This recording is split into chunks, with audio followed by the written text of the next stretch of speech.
એક પણ શબ્દ બોલતી નહીં, નહીતર એક પડશે. અમારા ઘરે રોજ ઝઘડા થાય. બાળકો સામે માતા પિતા જ્યારે ઝઘડે છે ત્યારે કાં તો બાળક નિરાશાવાદી બની જાય છે અથવા તો ઝઘડાખોર બને. મારી બેન નિરાશાવાદી બની ને હું બન્યો રીઢો ઝઘડાખોર. પણ એક દિવસ ઘરનો ઝઘડો ચરમસીમાએ પહોંચ્યો. આ તારાથી હું સાવ કંટાળી ગયો છું. હું તો સાવ ભાગીને ભૂખો થઈ ગઈ છું. એક ઘડી હવે જીવવું ગમતું નથી. આ તો જાને તારે જ્યાં જવું હોય ત્યાં જા. નીકળ. નહીં નહીં મમ્મી મમ્મી અરે અરે શું થયું ગીતા? હે કેમ રાડો પાડે છે? શું થયું? કઈ નહીં મમ્મી. અરે પણ તું હવે જલ્દી કર, હમણાં તારા પપ્પા આવશે. મમ્મી, પપ્પાને આવવાની હજી 3 કલાકની વાર છે. 24 કલાક તારા મગજમાં પપ્પાનો જ ડર હોય છે. પણ તું જોવે છે ને કે તારા પપ્પાનો સ્વભાવ કેવો છે. નાની નાની વાતમાં કેટલો ગુસ્સો કરે છે બેટા. હે મમ્મી, ઘરની કોઈ વ્યક્તિનો સ્વભાવ ખરાબ હોય તો શું બાકીના લોકોએ માત્ર સહન જ કરવાનું?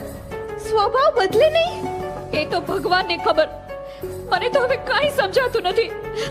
કાંઈ સમજાતું નથી. Mummy, mummy. ભગવાન, વર્ષોથી તમારી પૂજા કરું છું, કોઈ દિવસ કાંઈ નથી માંગ્યું.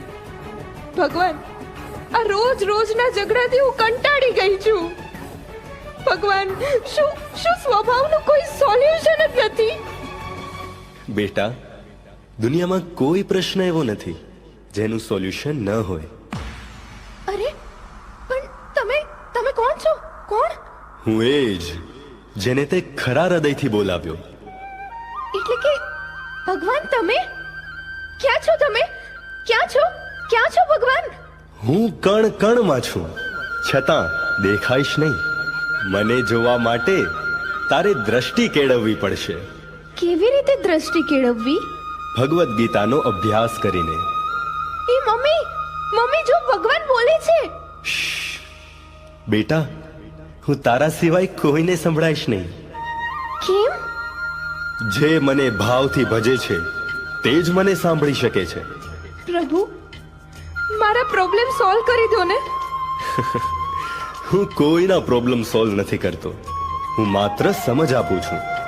તે મુજબ કરીશ તો પ્રોબ્લેમ સોલ્વ કરવાની શક્તિ આપોઆપ મળશે. હવે સમજી. મારે ભગવદ ગીતાનો અભ્યાસ કરવાનો અને શક્તિ મેળવવાની. મમ્મી, મમ્મુડી ક્યાં વહી ગઈ? ભગવાન, આ એક મારો ભાઈ છે ને જેનું કાંઈ સોલ્યુશન નથી. મળશે. ભગવાન, મારા ભાઈ જેવી ભારતની આ યુવા પેઢી મોબાઈલ વ્યસન અને ફેશનથી ચડી રહી છે વિનાશની સીડી.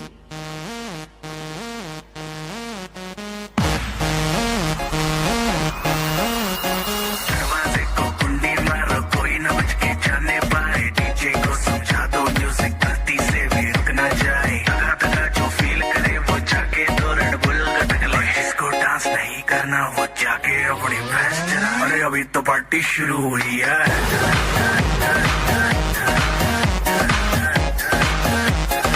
अभी तो पार्टी शुरू हुई है. जनहित में जारी, जिसको अपनी जान प्यारी, चुपचाप क्या बात? फ्लोर पे आके नचे गाए, नखरे वखरे ना दिखाए, शर्म तो करते बाय बाय. माइकल जैक्सन वाले 2-3 एक्शन करके दिखाए. हम पार्टी करेंगे, किसी के भी पापा से नहीं डरेंगे. हम हैं बेटे, हम बाकी सारे पानी कम, हमें रोक के दिखाए जिसमें है दम.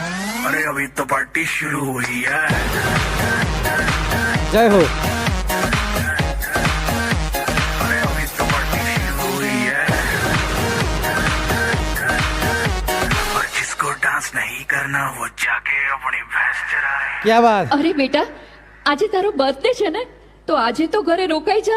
ના હો, આજે કઈ ઘરે ન રોકાવાનું હોય. પણ ક્યાં જવાનો છે? અરે નક્કી નથી ભાઈ. હા પણ કોની સાથે જવાનો? ફ્રેન્ડ સાથે. બીજા કોની સાથે?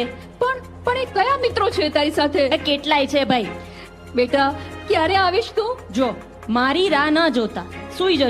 મારું કઈ નક્કી નથી, હું ક્યારે આવું. આજની પેઢીનું શું કરવું? ભલે મળે ગમે તે સજા, બસ કરવી છે મજા ને મજા. મા બાપને તો 24 કલાક ટેન્શનમાં જ જીવવાનું. ક્યા વાત.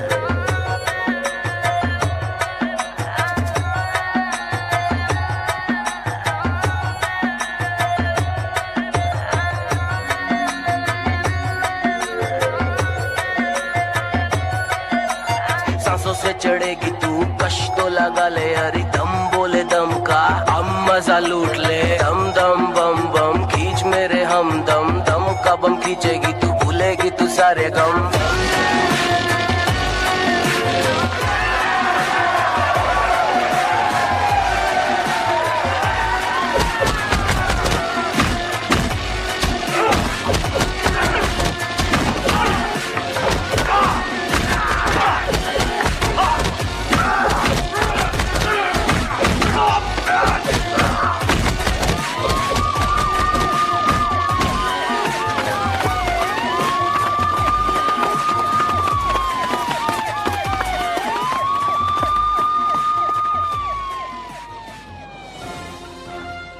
Breaking news. बर्थडे पार्टी में दोस्तों ने जम के लगाए लात और मुक्के.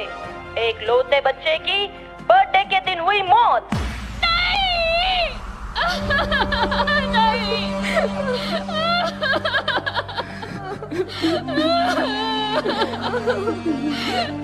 જન્મ દિવસે એકનો એક દીકરો મને મૂકીને ચાલ્યો ગયો. ના બેન ના. એને બહુ ના પાડી પણ માન્યો જ નહીં મારું. તમે ધીરજ રાખો બેન. અત્યારે ચારે બાજુ ક્યારે કોને શું થઈ જાય કાંઈ નક્કી જ નથી. કેવું કેવું બને છે. તમે ધીરજ રાખો બેન. કેમ ધીરજ રાખું બેન? મને કહીને ગયો તો કે મારી રાહ જોતા નહીં, પણ હું સમજી નહીં. હું એને સમજાવીને થાકી ગઈ હતી. આ છોકરાઓ સમજતા જ નથી. શું કરવું બેન, શું કરવું? મા બાપને કઈ ખબર હોય તો છોકરાઓને રોકે ને. કઈ ખબર જ નથી હોતી. આપણને કઈ ખબર નથી હોતી.